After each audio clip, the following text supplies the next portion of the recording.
Hello everyone, I'm Neza Alawi, CEO of Meshad, an international organization that empowers women on a daily basis through capacity building, networking, and leadership initiatives.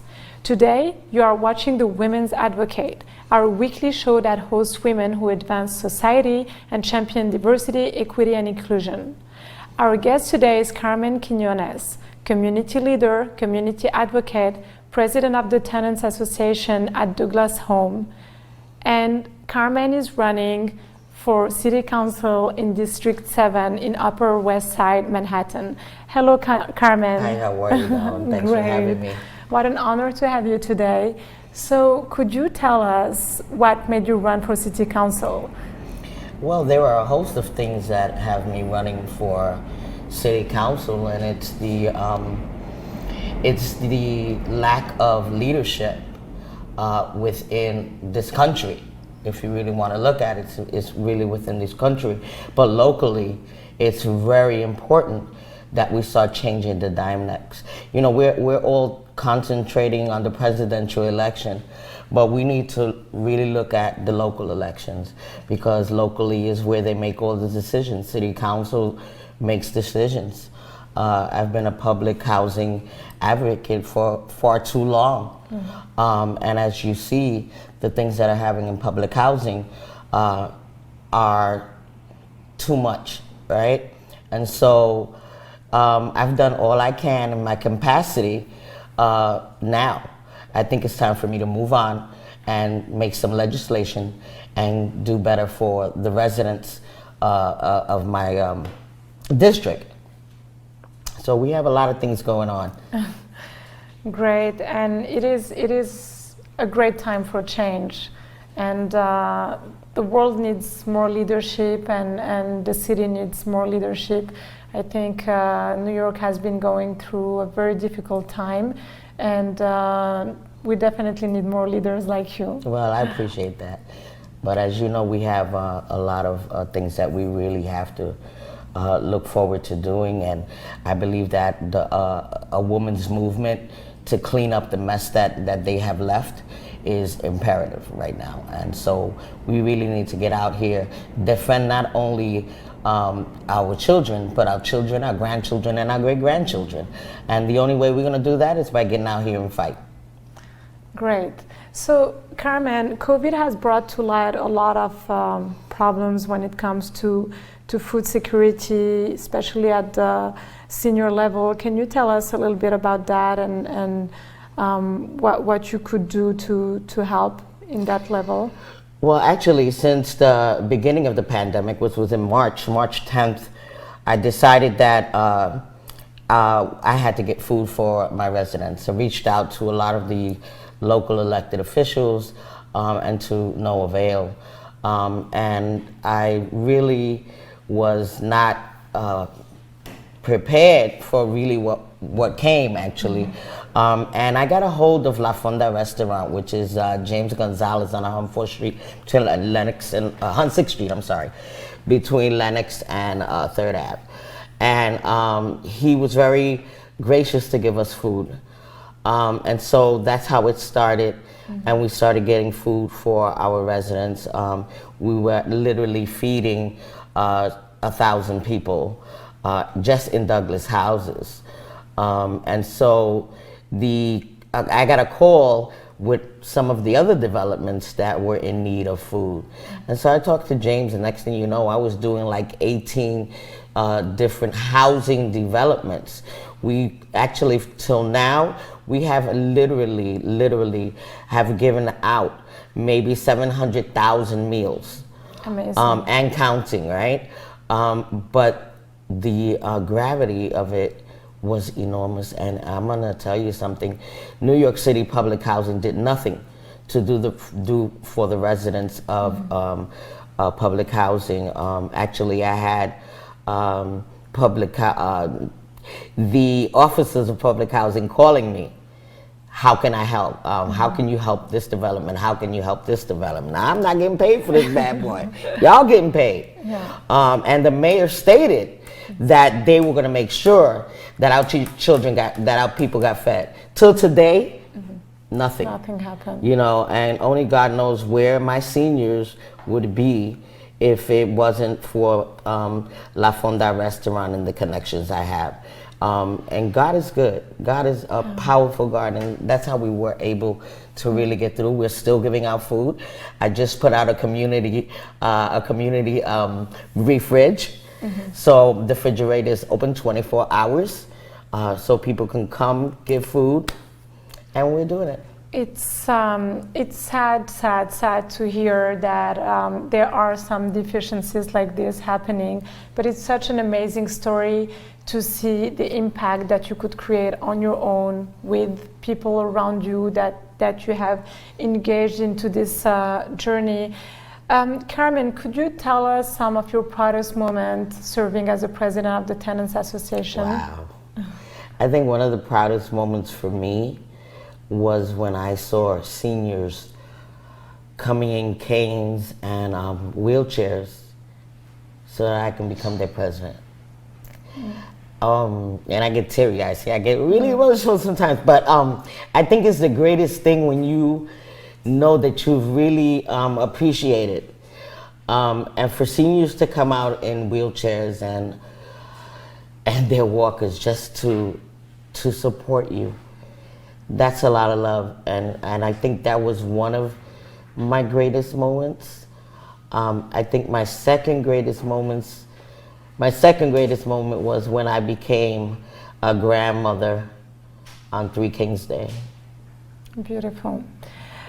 Carmen, we want society to create more Carmen Quiñones out there. So we want to hear how did you become a community advocate?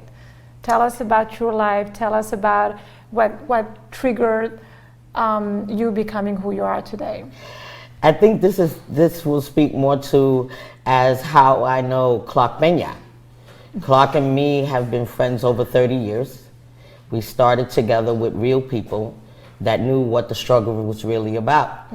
Elected officials that actually really cared what you were going through and making sure that you were okay. And I'm talking about the era of Olga Mendez and Angelo Del Toro. I remember one day I was doing tenant patrol. I was the only young person on tenant patrol with a whole bunch of seniors. And they begged me to help with what was going on in the buildings. And we had this stack of papers, which were all complaints, to take to elected officials about the conditions that people were living in. And I'm talking about 30 years ago, and we're looking at this now, right? And so what I did was I took those complaints over to Angelo Del Toro. I took them to Adam Clayton Powell Jr., the fourth, which I'm still waiting for the answer to those complaints. But Angelo Del Toro, I never forget, he called me and he said, about 3 weeks later, he called me in his office and he said, I'm calling you because I know that you gave me these complaints and what do you want to do about it? And I looked at him. I was green. I didn't know no better. You know, I had so much ghetto in me. And I was like, what do you mean? You know, what's up? What you gonna do? And this man literally looked at me and he went like this. He said, here. And he gave me the keys to his fresh West Side office and told me, here, fix the problems. Yeah. I've been running ever since. I've been running ever since that man gave me the world. Because if it wasn't for him, I would not be here advocating the way I advocate. And we need leaders like that. We don't have that anymore. I don't know what's going on with this leadership, but this is not where we come from. Me and Clark come from the real deal, man. You know, where you can literally touch your elected official and knew that that elected official was going to do something. I remember I was so poor that Olga Mendez paid my rent 3 times. A senator paid my rent 3 times. That's the kind of leadership that we had. The leadership now is so self-serving that is just disgusting. And that's why I'm running, because somebody's got to do something. I don't know what I can do. I know that my God is a powerful God, And I know that for my grandkids, my great grandkids, I got to do something. And whatever I can do, I'm going to do. Changing the dynamics of how selfish this leadership is, we're going to have to do something. And so, I'm sorry, I get really passionate because it bothers me so much. I love it. You're in the right place. This is all about advocacy. So we love your passion. It transpires. So you said something. You had someone believe in you one day and give you that sense of responsibility that you still have up to today. That's right. You're seeing that there is a lack of leadership in the politicians that are out there today. Mm-hmm. What is it that you wish for the next generation? I wish for the next generation to take care of their grandparents, to take care of their sisters, to take care of their brothers. That's what this is really about. It's not about filling your pockets up and going to a nice house and your neighbor is living in Swallow. That's not what it's about. This new generation can do a lot. I would hope that they get educated, compassion is really the key, and have God in their life. Because without God, nothing is possible. We talk a lot about human rights during these times. Can you talk to us about the importance to use our voice and our wallets to be part of the solution? Being part of the solution is being active. And I'm not talking about just raising your voice, I'm talking about action. And action means to follow your heart, right? I live in public housing, proud of it. I serve 3,500 residents, most of them seniors and children. And my greatest fear now is that they will be displaced. Mm-hmm. Because the New York City Housing Authority has made it its business to really demolish public housing. We have a mayor that's no good, and he needs to go. Actually, the mayor and New York City Housing Authority, they all should be taken out of their positions. Some need to go to jail, and some of these elected officials really need to get on their jobs. What bothers me so, and I think it's one of my biggest reasons for running, is that you cannot tell me that a city council person or an assembly person is in office 4 years, and you're gonna tell me that you didn't know that these people were living like that, and you have constituent services, you didn't know, but yet you wanna come out here and get photo ops, right? Because now you see the buildings falling down and everybody wants a photo op. You have a constituency, services. When people go into your office, don't tell me you didn't know that this was happening. That's my anger. That's my anger. You didn't know? You're lying. You're so full of it. And until we get rid of this local leadership that are gun-ho in real estate and all this other stuff and lining up their pockets, until we stop that, nothing's gonna change. And that's what I'm advocating for. The residents, the real residents, the people that live on Social Security that ain't got nowhere to go. That if you get rid of public housing, we'll have more homelessness than anything else in the world, okay? Kids having kids. So there's a lot that we need to do. And the first thing we need to do is clean up government, locally and nationally. Totally, and you feel that those layers that are happening between leaders and people at high positions and society is due to what, in your sense? It's due to abuse. Mm-hmm. They're so used to abusing us.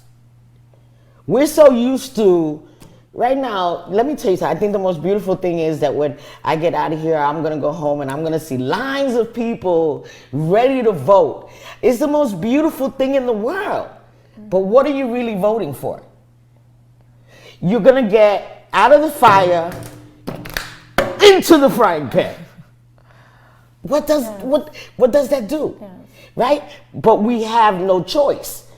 If we don't get Trump out and we don't get Biden in, then what do we have? We have no choice. We have to start making choices. Either make another new party, and people need to stop voting Democrat all the way down. Learn how to vote. We need to educate our people that that is not the only way. And so there's just a lot of teaching and a lot of advocating we have to do. I mean, if I was in office, I take you and I show you what I'm doing so that you can see and you can learn. These people don't do that. Angelo taught me everything I know. Mm-hmm. So education, which is a very important topic to us, educating the next generation to know how to vote, to know how to put the system on their side. These people are working for them. Exactly. And not the reverse. Exactly. So, yes, Carmen, I want to touch a point on women, as this is the women's advocate. This is our movement. Exactly. And so, how can we have women go out there? And I always like to refer as women as the mothers of next generation. That's right. Because whether they have children at home or not, they're still a mother. Exactly. They are the communicators. They are the ones responsible for the next generation. So how can women use also their voice and get more involved, stand up by you and by leaders like you? What is your words to women out there? We need to take our rightful place.